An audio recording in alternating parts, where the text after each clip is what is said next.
Good evening, Wyoming. We begin this evening in Natrona County, where the school board has passed a new policy in an attempt to promote transparency. That's right. The new rules will trigger measures to keep parents in the loop whenever a security incident occurs. The Natrona County School Board has officially approved its public disclosure policy, which seeks to provide the public with updated information about incidents such as bullying and threats as they happen. People think we're not listening and not trying to fix things. That is just so far from the truth, I can't even tell you. A policy that will hopefully satisfy parents who were frustrated in the past with lack of information on incidents as they were happening. We had pretty strict guidelines or kind of processes that didn't allow us to provide the information that our community members were asking for. The board was very frustrated at not being able to tell the public all the things that they wanted to know. And we still can't tell them everything, but we wanted to work on ways to try and tell them as much as we possibly could. Previously, when the school board was working to solve an issue but unable to say anything about it, at times that left a void by not updating the public with the latest information. We are all about wanting good communication and wanting good transparency with the public. The policy was officially put in place in November, but the board has still been gathering feedback and discussing its effectiveness. Now the public will have a better idea of what type of incident, along with where it happened and who's trying to solve it. We just added a discipline matrix so that we're consistent across the district, so that there isn't something strange happening at one place and they don't get the same discipline at another place. The matrix, not the movie, but more of a scoreboard comparing incidents among all the schools and the punishments enacted, is aimed at evening the playing field. While the board is optimistic this policy will improve communication with the public, the district is still encouraging your comments. We still continue to welcome public feedback. The Board of Trustees is always listening to that, as well as the NCSD officials. So if the public has questions or wants more information or just has concerns, they're welcome to reach out. In Casper, Taylor Wirtz, K2 News.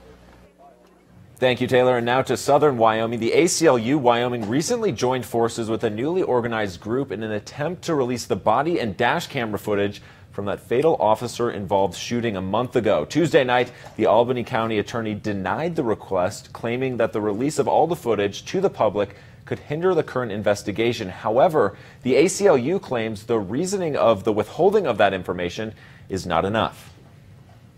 We requested that she give us some legal justification for why she can show it to some people and not to others, and she ignored that part of our request completely. She needs to release it to the entire public so that people can make their own decisions about what is and is not in that body camera footage, rather than having it filtered through media organizations with the talking points coming straight from the sheriff's office. Well, it's been 19 years since the Columbine shooting, and still the message of Rachel Joyce Scott, the first victim of the shooting, lives on. Today, the children of Natrona County High School were issued Rachel's Challenge. Ryan Berger has more. Thursday in Natrona County High, students were issued a challenge, Rachel's Challenge.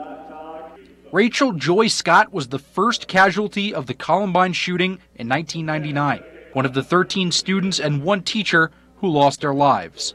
Her family discovered that she had a goal to start a chain reaction of kindness and compassion. In the days after her death, Rachel's journal was discovered, along with several essays describing her philosophies in life. Kindness begets more kindness. That was her goal, and she believed that if everyone shared kindness and compassion throughout their day, it would start a chain reaction. Her message is just as powerful then as it is today. So much so that Rachel's Challenge was started, an organization dedicated to spreading the good word. It shouldn't come as a surprise that her namesake is joy. That she has, and how she wanted to live her life showing people kindness and compassion.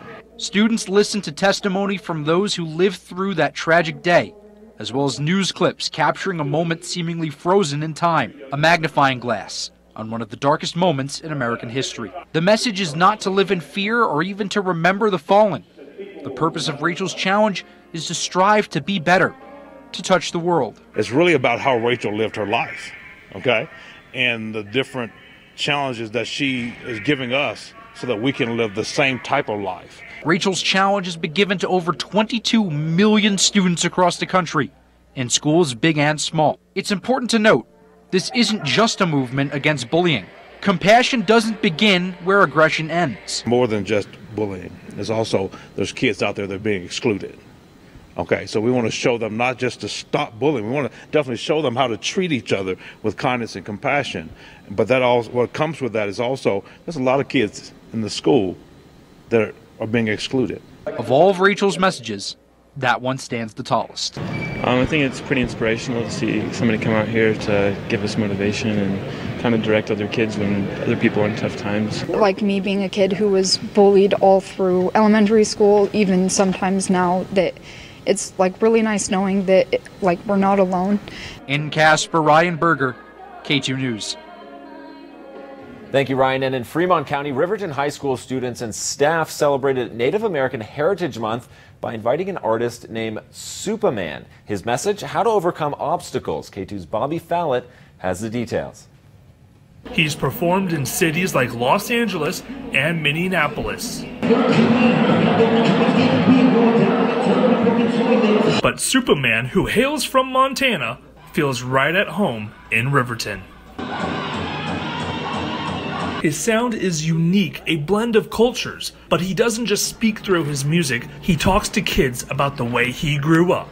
You never know what to expect, different communities, so I get to travel around and to come to Riverton. I know I've been on the res over here, but I've never been in this particular school. So to come in and see the energy was like through the roof and everybody's respectable, listening and tuning in, to the story was amazing. Superman grew up a child of struggling alcoholic parents.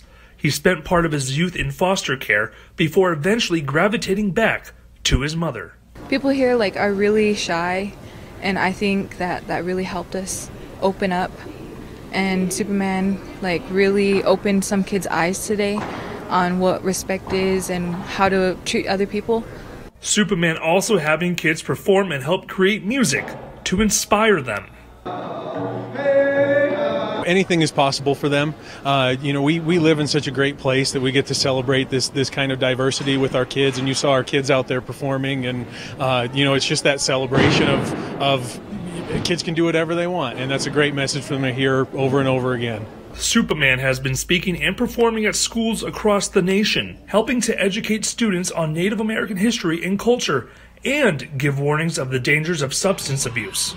And this couldn't have been a better time, with November being Native American Heritage Month. And next month, for us, it'll still be Native American Heritage Month, and we'll just continue on in a good way. And Superman isn't quite done in Riverton either. On this night, he'll be emceeing at Riverton High School's first ever powwow at 6 p.m., which is free and open to the public. You got goals and dreams, you can achieve them. It's true. In Fremont County, Bobby Fallett, K2 News.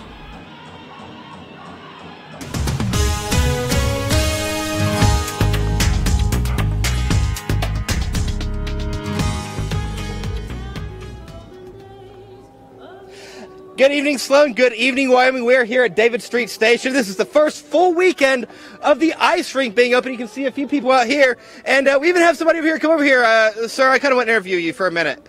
Yeah, come over here. You look oddly familiar. How are you doing this evening? How's it going, Eric? Hey, look at that Hey, cameo on the everybody. K2 News. How's it going? Okay, how are you doing this evening? Good. It's a little chilly, but Just a little. looking like it's going to be a little chillier coming up later this weekend, right? That's right. We'll get to that coming up in the next check weather. Have a Sounds good, good. have a good skate. Don't knock me over. All right, let's take a look here outside right now. We're sitting at 30 degrees at the airport. It feels like 24 out there. The humidity is up at 78% with winds out of the northwest at 6 miles per hour. Other temperatures across the state, ranging in the 30s. Some places seeing temperatures in the 40s, especially across portions of eastern Wyoming. There's David Street Station right there. You can see a little bit to the left. You can see us setting up shop over here to do this live shot. But on a serious note, though, we do have some advisories to talk about. We have that winter storm watch in effect for portions of northeastern Wyoming. This does include Casper. That starts tomorrow. Outside right now, not too bad. We are seeing temperatures out there, like I said, 30s, some places across eastern Wyoming in the 40s. You go west of the divide, a different story. We're seeing temperatures in the And we're going to continue that cooling trend as we go on into your weekend. But again, we're at David Street Station, a beautiful evening outside, a little bit of cloud cover, but don't let that stop you. Come out. We'll be here at 6 as well. Come out here and say hi to us. But for now, Sloan, we'll toss it back to you.